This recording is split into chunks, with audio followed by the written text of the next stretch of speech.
Jutaan umat muslim telah berkumpul di Arafah untuk melaksanakan puncak ibadah haji. Dan untuk mengulas rangkaian ibadah haji serta keutamaan wukuf, segera bergabung sama kami Pak Ustadz Zaki Mirza. Assalamualaikum warahmatullahi wabarakatuh. Waalaikumsalam warahmatullahi wabarakatuh. Sehat Ustaz? Alhamdulillah sehat dan senang ya lihat saudara kita di Arafah, Masya Allah. Nah, terima kasih sudah luangkan waktu untuk bergabung bersama kami di Berita 1 Breaking News. Hari ini jutaan umat muslim sudah ada di Arafah. Tapi bagi kita dulu nih, yang ada di Indonesia, apa sebetulnya keutamaan dan keistimewaan hari Arafah? Bismillahirrahmanirrahim. Alhamdulillah, salatu wassalamu ala rasulillah, amma ba'd.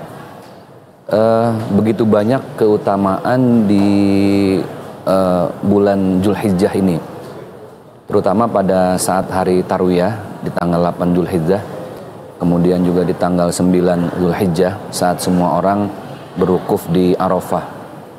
Maka yang perlu kita catat di awal adalah bahwa kita yang belum ada kesempatan berangkat ke sana, siapapun, tapi ketika sudah berniat, catatannya ketika sudah berniat, di hari Arafah ini walaupun kaki belum menginjakkan tanah Arafah, tapi begitu banyak amalan-amalan yang pahalanya sama dengan mereka yang berwukuf di Arafah.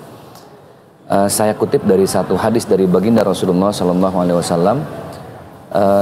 Di malam sebelum berwukuf di Arafah, istri beliau bertanya, ya Rasulullah SAW, apa amalan kami yang belum berhaji tapi mendapat pahala sama dengan yang berhaji? Apa kata Rasulullah? Sebelum tidurmu awali dengan surat Al-Ikhlas 3 kali. Dengan surat Al-Ikhlas 3 kali. Maka pahalamu sama dengan menghatamkan Al-Quran. Al-Ikhlas 3 kali sama dengan menghatamkan Al-Quran. Lalu ya Rasulullah, sebelum tidurmu awali itu dengan bersolawat kepadaku. Allahumma sholli ala Sayyidina Muhammadin wa ala ali Sayyidina Muhammad. Maka pahalanya sama seperti engkau mendapatkan syafaat dariku. Lalu yang berikutnya, jangan lupa sebelum engkau tidur, bacalah kalimat Subhanallah walhamdulillah wala ilaha illallah wallahu akbar. Maka pahalamu sama dengan mereka yang berumroh dan haji. Ini tadi malam berarti? Atau iya, malam ini?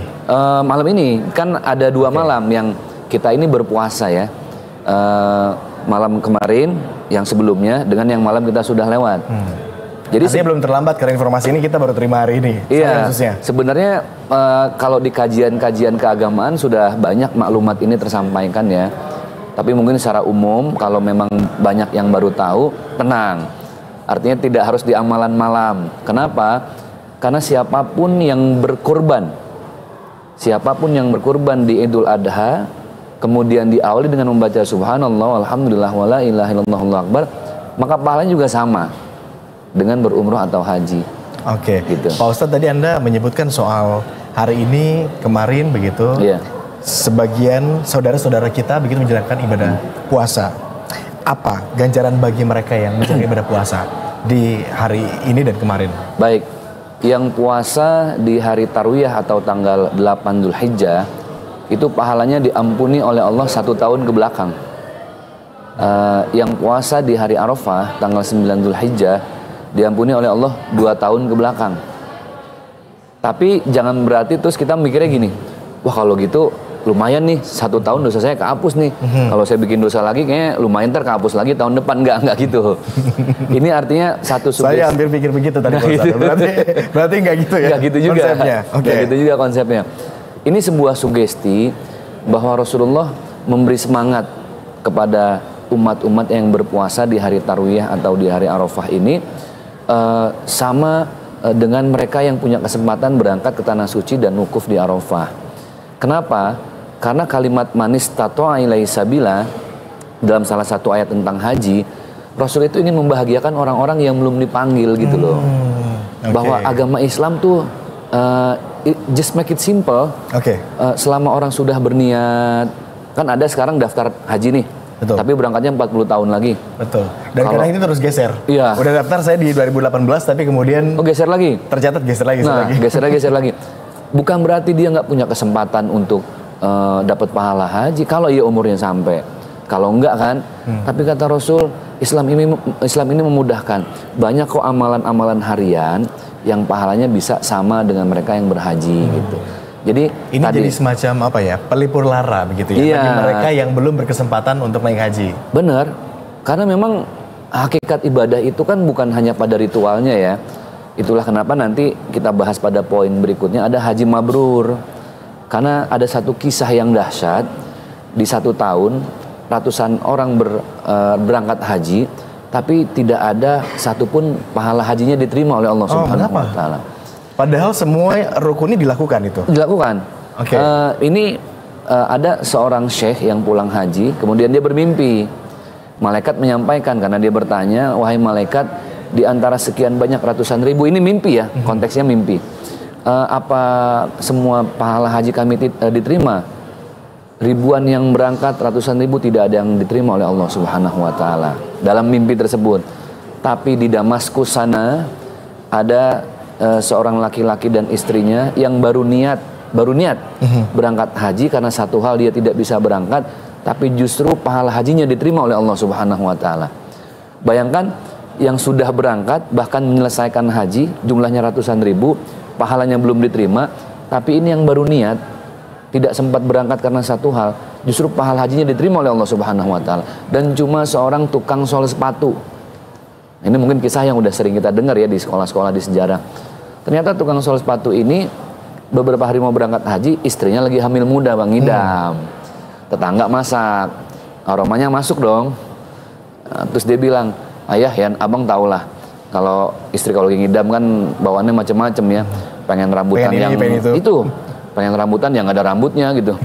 Pengen durian yang ada durinya kan gitu. Ayah ayo dong ke sebelah, mintain lauk sebelah, aromanya enak. Pas datang ternyata ibu muda yang keluar, dia bilang apa? Saya lagi masak karena suami saya tidak ada di rumah. Terus dia bilang boleh kami minta, kami belilah. Gak usah minta, istri saya pengen banget nih, lagi ngidam, hamil muda.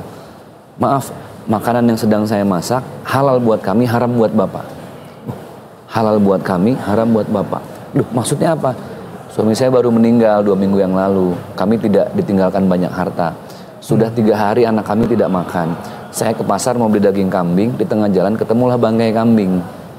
Saya bawa bangkai itu, saya masak. Saking sudah laparnya kami, ketika dimasak aromanya kemana-mana. Itulah yang kami bilang ini halal buat kami, haram buat bapak. Okay. Tamu yang tadi tukang sol sepatu pulang ke rumah, bilang sama istrinya sedih keluar air mata. Istrinya bilang apa? Ayah, uang buat kita berangkat haji serahkan semua ke tetangga kita yang suaminya baru meninggal.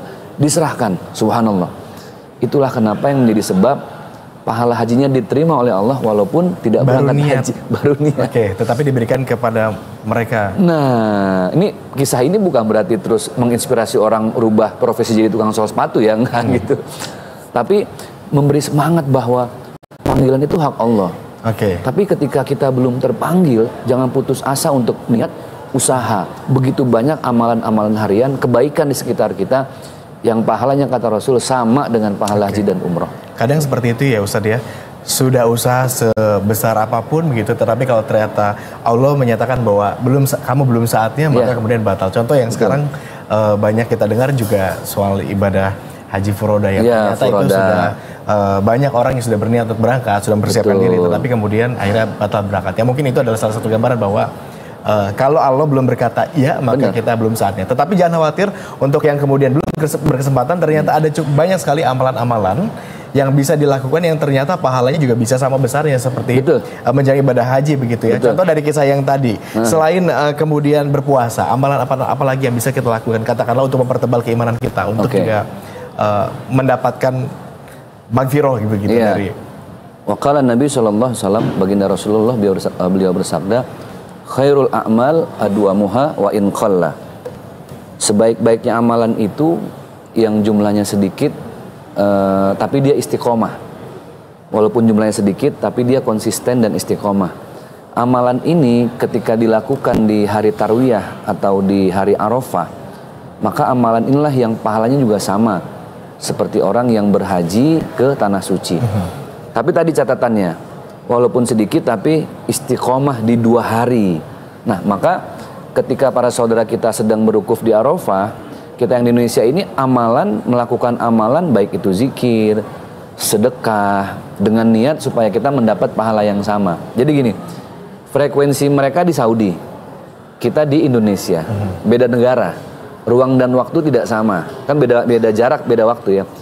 Tapi kalau sudah frekuensi langit, ini tidak ada yang membedakan, Bang. Mereka zikirnya di Arafah, kita dengan zikir amalan masing-masing di Indonesia, dengan sedekah kita, tapi frekuensinya kan frekuensi ilahiyah, frekuensi langit. Jadi insya Allah tidak membedakan. Itulah kenapa saya sering sampaikan kepada sahabat-sahabat yang belum ada kesempatan ke Tanah Suci. Saya kisahkan cerita yang tadi, kemudian saya sampaikan lagi bahwa begitu banyak nanti di surga hamba-hamba Allah yang pahalanya itu dia kaget. Loh, saya nggak pernah haji, saya nggak pernah umroh.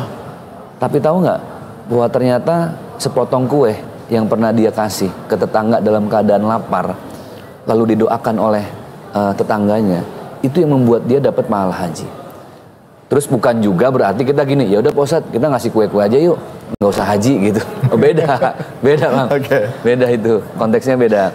Tetapi saking pentingnya hari Arafah ini, mohon dikoreksi jika keliru ya Ustadz ya. Saya mendengar bahwa jangan batasi mimpi kamu, jangan batasi doa kamu ketika disampaikan di hari ini, begitu hari Arafah. Karena katanya tidak ada doa yang terlalu besar untuk Allah wujudkan. Karena Allah tuh jauh lebih besar daripada doa atau mimpi kamu katanya. Saking pentingnya hari ini katanya, sampaikan doa-doa yang katakanlah bisa jadi itu mustahil begitu, asalkan untuk kebaikan. Itu benar atau tidak? Iya, yang pertama kita harus lihat substansi dari wukuf.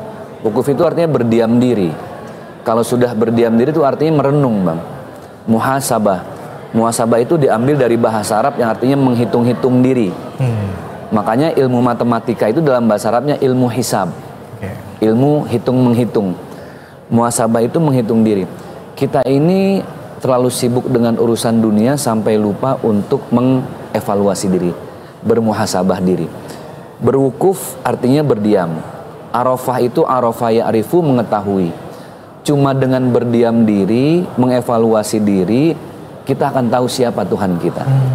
Maka ada satu hadis dari baginda Rasulullah SAW, beliau bersabda, wa qala Nabi, man arafa nafsahu faqad arafa rabbahu. Siapa orang yang tahu dirinya, menyelami esensinya, eksistensinya, istiqomahnya, maka dialah yang akan mengetahui siapa Tuhannya. Jadi ternyata jalan terdekat kita untuk akrab dengan Tuhan itu ya lewat diri sendiri. Itulah kenapa kita perlu merenung. Dan Allah sudah siapkan tempatnya setiap hari. Lewat apa? Sholat 5 waktu, Bang, yang wajib. Belum lagi nanti kalau yang Ustadz, zuhur saya saking semangatnya Ustadz 6 rakaat saya Ustadz. Nah itu nggak bisa. Allah itu indah loh. Allah sudah nyiapkan zuhurnya 4 rakaat, jangan digeser-geser. Boleh dikurangi ketika ada jamak qashar kan, musafir. Kalau kurang ada sholat sunnah qobliyah. Sholat sunnah 2 rakaat sebelum sholat zuhur. Masih kurang lagi, Allah sudah siapkan tempatnya sholat sunnah ba'diyah. Nanti ada lagi sholat duha, tahajud. Jadi wukuf di Arafah itu, mereka, saudara kita sedang di sana, sedang mengajarkan bahwa tidak ada cara lain untuk mengenali Tuhan kecuali dengan merenungi diri sendiri. Itu esensinya, Bang. Oke, Ustadz, kita lanjutkan diskusi kita pada siang hari, tapi sambil kita juga pantau